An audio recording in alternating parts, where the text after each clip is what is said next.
Welcome. This is Frank Hurtte, the founding partner of River Heights Consulting. For the next 6 minutes, we're going to explore our value proposition in really tough economic times and touch on how to present your value when the stakes are high. Early on in my career, someone took me aside and said, "Let me tell you the first rule of business, kid.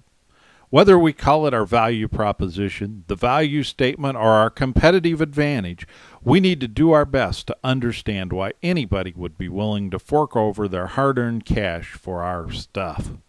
And if you happen to be one of the millions of fine folks who earns their living by packaging together services and product, you need to understand the value not just of your product, but the value of your services when bundled with your product."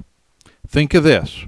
Whether you're starting up a new company or working for the largest multinational corporation, you need to know why people buy specifically from you. And it should come as no surprise. When the economy changes, our customers' behaviors change. Economic uncertainty hangs like a dark cloud over everyone. Unemployment questions, drops off in sales, or justifying a new product all take on a new flavor. Customers are concerned. Some of them are nearly paralyzed. And, well, folks like you and me, we're still charged with selling our product. If you don't change your approach, you're certain to enjoy some bad economic times of your own making.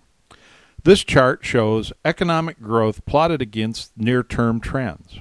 If we vary our strategy based on the economy, we align ourselves with the natural flow of things. For instance, when economic growth is positive and the near-term outlook is positive, our customers want value that points to growth. Buy this and your company will prosper becomes our message. But when we enter an economic downturn, the trends are negative, just like they are today.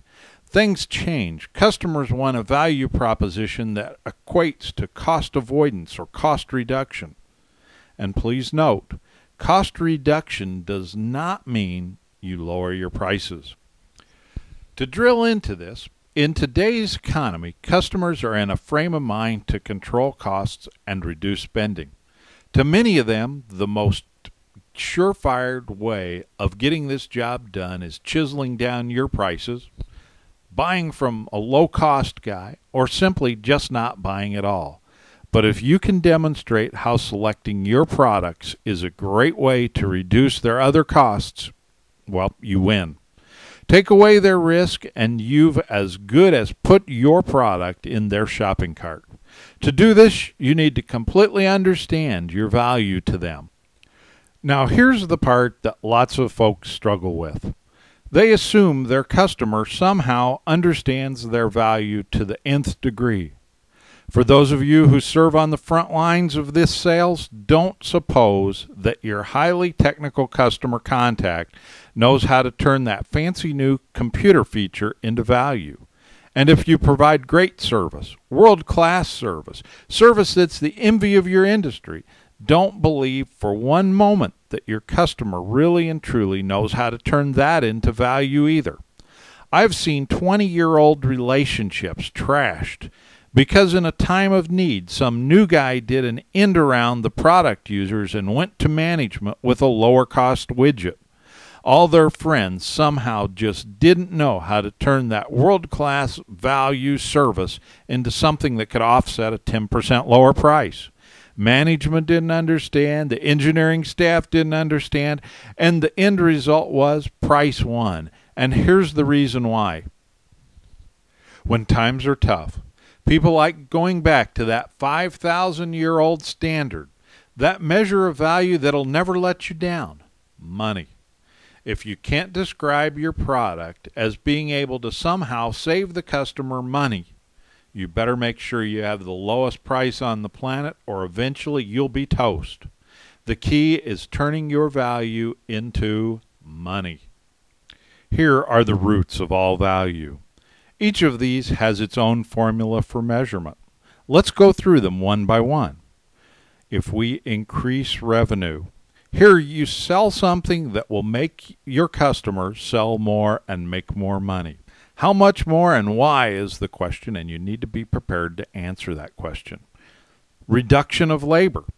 Can you help your customer do it with 1 or 2 or 3 less people? If so, calculate how many dollars this saves over time. Now we hear so much about energy and rising material costs literally every day. Can your widget or workforce somehow reduce the amount your customer needs? If so, you got her nailed. You need to turn it into money, but you have it nailed. And assets. It's costly to have product or inventory sitting around. There's interest, there's storage, insurance, and a whole bunch of other things. All of these relate back to, well, you guessed it, value and money.